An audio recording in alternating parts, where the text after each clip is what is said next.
Ano nga ba talaga yung luslos? Kapag sinabing luslos or hernia, ibig sabihin umuusli yung parte ng ating organ, kadalasan yung ating bituka, palabas ng cavity na normal na kinalalagyan nito. Marami itong klase, ilan na dyan yung ating umbilical hernia, Spigelian, incisional, femoral hernia, at pag-usapan natin yung pinaka-common, yung inguinal hernia or yung hernia sa ating mga singit na maaring bumaba papunta sa bayag.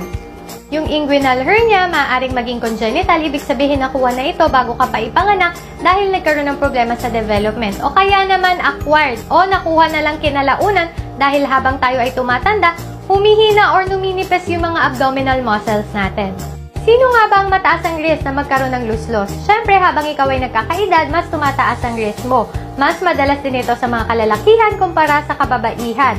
Nandyan din yung mga matagal nang may ubo, matagal na nag-i-strain or constipated, mga naninigarilyo, mga nagbubuhat ng mabigat na syempre mahina na yung abdominal muscles mo, o kaya naman meron kang previous surgery sa abdomen mo.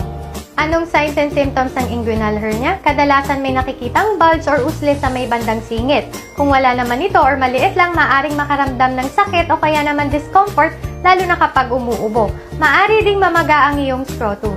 Ang definitive treatment sa hernia ay surgery. Pwede itong open o kaya naman laparoscopic. Kung hindi ito magagawa, pwedeng maipit yung bituka at kinalaunan pwede itong mabulok. Sa mga magtatanong tungkol sa paggamit ng supporters, supportive treatment lamang ito. Hindi nito magagamot ang luslos. Okay? Ingat!